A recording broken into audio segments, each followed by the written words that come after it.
What's going on, visionaries? It's your guy here, Chris, back at you with another Candid Conversations with Chris. I'm sitting here watching YouTube.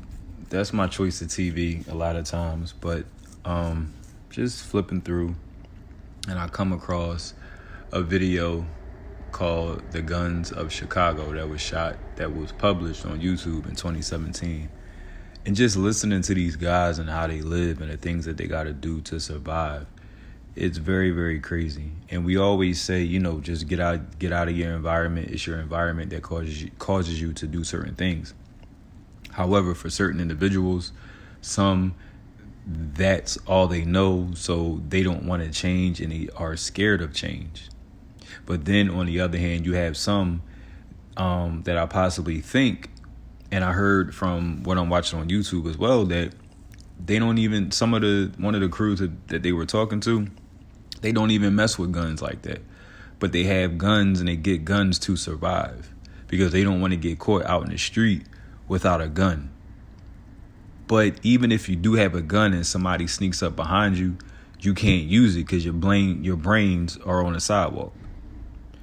So it's the same thing here in Philly, where you have these individuals with guns, these kids with guns, and there's so many things that's going on in the world.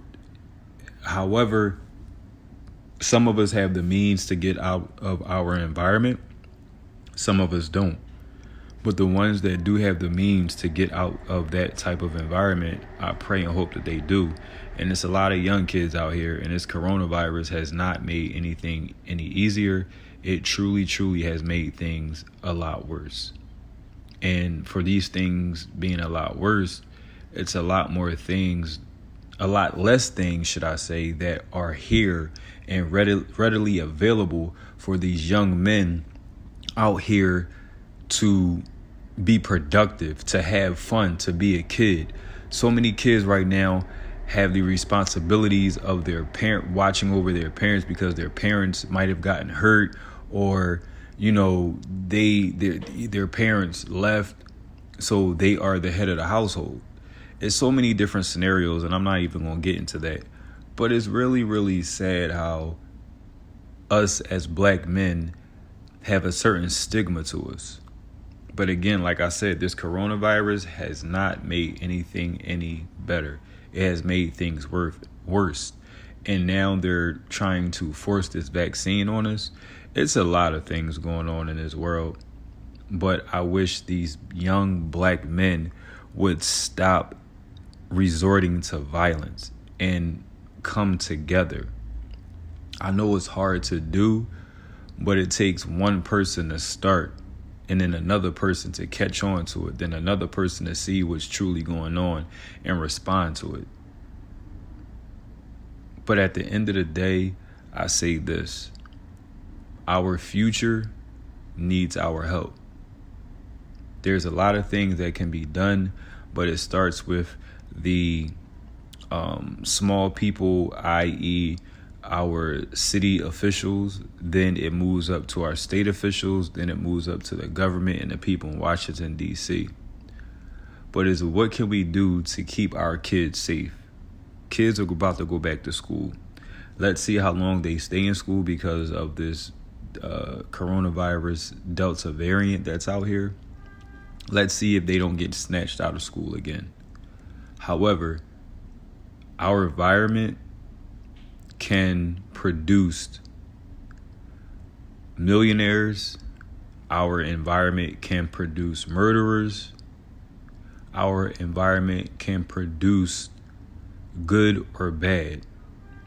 We just have to be more willing to help the young men out and lend a helping hand out. However, it's their responsibility. And I say this again, it's their responsibility to be able to say, hey, I need help. And a lot of black young men out here do not want to ask for help because they feel like it is a stigma or it is a thing that should not be done.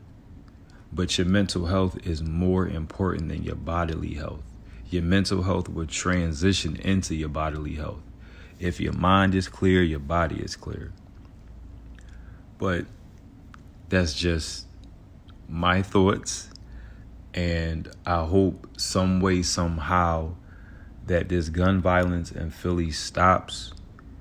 And also, the thing that terrorizes my mind is how young these young men are that are killing each other, that are killing adults, that are shooting into crowds and not caring because they see that specific person that they want to shoot, and they just let a hail of bullets off.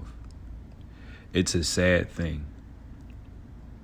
But I pray and I know one day it will cease, and it will come. It won't ever come to a dead halt or a dead silence, but it will come where the murder rate is down. But again, young men, I am here to listen to you.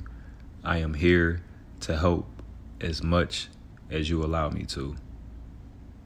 Thank you for listening. This is another edition of Candid Conversations with Chris.